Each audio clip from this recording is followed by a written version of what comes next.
Hello, my friends, Evolutionary Energy Arts family. How are you guys doing? How are you guys doing? Look at that tornado. This is in Nebraska. Of course, Nebraska is thought to be a tornado state. Kansas, the whole tornado belt, tornado alley. Of course, everything is changing, but my God, look at the length on that one. That's pretty amazing. Oh man, I wonder who's videotaping that, how they feel right now. Curious too. Do you see all the sparklies going through it? Yeah, that's so cool. That's how the life force looks. Yes. That's what we see all the time. That's probably just rain coming down, but it is pretty cool. What a sight. Yeah, it's pretty awesome. We have some craziness with the weather. Yeah, how's this for being flooded? I mean, look at that water just pouring out the windows. Yeah, I wouldn't want to be there either. No. I guess somebody left the water running when they were washing the floor. They should have shut the window. Oh my gosh. Yeah, that would have been glug glug. Yeah, this is in China. In China, you have severe floods, leaving over 106 dead or missing. It's been just nonstop. 15 million residents affected. More downpours tomorrow coming. And more people being rescued in boats. This is the poster, for this time. There's been so many times, so many places we've seen people getting rescued in boats with the crazy storms. And you had severe thunderstorm winds in Texas that actually derailed 86 cars on a train, causing significant damage. Straight line winds between 80 and 100 miles an hour blasted the area. And I thought winds here were bad. Oh, I know. It's just crazy. I was just complaining about the fact that we had done some work with the trees that we put up, and the winds just undid that work like in no time. Just kind of like back to square one. Yeah, we're in a very, very changeable timeline now as far as, you got 86 train cars getting blown over, and it's not like it was a hurricane. These are straight line winds. And if we look at the Chan Thomas story, the Adam and Eve story that was classified by the CIA, and when they talk about when we have this pole shift, there could be 300 mile an hour plus winds on a regular basis all over the globe. It's pretty incredibly scary. So the 4th of July is going to have a full moon lunar eclipse. And as it says, I'm sure nothing could possibly go wrong, right? It's just, it's all been, butterflies and roses in 2020. Of course, we got to make the best out of it. And of course, we've been seeing so many different challenging things, and we've been seeing so many wild signs. We had the solar eclipse that went over India and China. Thankfully, no shots fired, so far. Let's hope that stays the case, and let's hope things settle down and we could have a peaceful revolution of consciousness. It would be wonderful if things sort of settled down and we could be normal for a little while longer. So another eclipse, another sign. I did see where there was a rabbi saying, beware, God's wrath is coming. It's all how we look at things and what we do with them. And let me jump over to here. So here we see in Puerto Rico, which is completely surrounded by water everywhere, they have a drought. And it's a state of emergency, 140,000 without running water.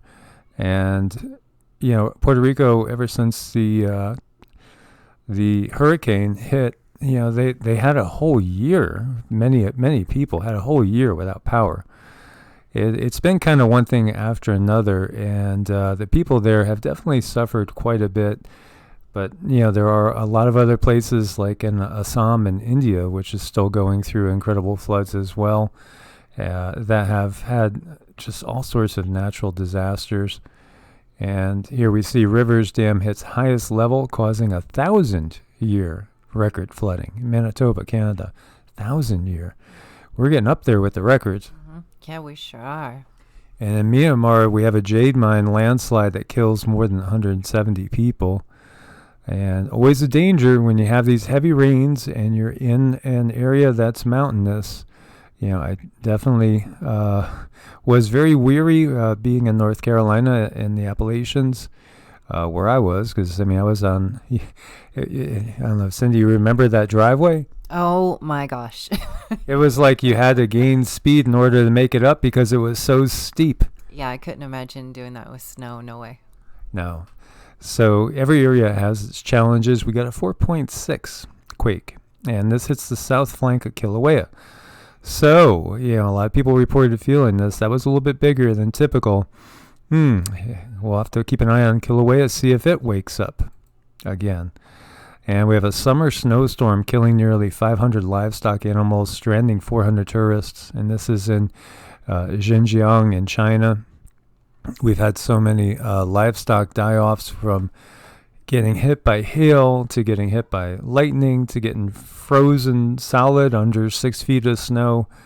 And then just things, all these animals dying mysteriously. We were talking about whales. We were talking about dolphins. We were talking about the elephants. Yeah, the elephants is what floored me. So Japanese panel says Sakurajima could erupt on a larger scale. And I think it's to be expected in these times. It's just a sign of the times. More energy coming in. Our shields are down, Captain. And this is what we're going to end up having. And we have yet another bright fireball. And definitely check out the video here. It's very curious as it comes on in. Pretty bright, pretty beautiful. Just another asteroid, or are we seeing some other types of things going by? That was absolutely stunning. And in New Jersey, we have the largest hail in Cape May County since 2008, which was also a solar minimum. And we have record rainfall submerging Atlantic City. And, again, you add on to all the, besides the earth changes, add on to all the economic damage because of, obviously, the lockdown and, the plague upon the land. And it's just one thing after another adding up to this perfect storm. Canada Day 2020 went down as one of the coldest on record across BC, AB, and SK. So, yeah, Canada wet in many areas, very, very wet, and also very, very cold in some areas. And check out this mayfly madness. Isn't that disgusting? Look at all those flies. This is crazy. So, wow. We have everything going on. We have locusts, and the locusts are going to be making their way perhaps up into the, our area as well, North America. And, it's just, if it's not one thing, it's another. And here's the locust swarming a gas station. Oh my God, how could you breathe? Oh, I know. That's just, no, I wouldn't smile, no. No. Now, you'll have a mouthful, but that will solve the famine problem, won't it? 17 most overlooked survival foods you should be stockpiling. How about quinoa?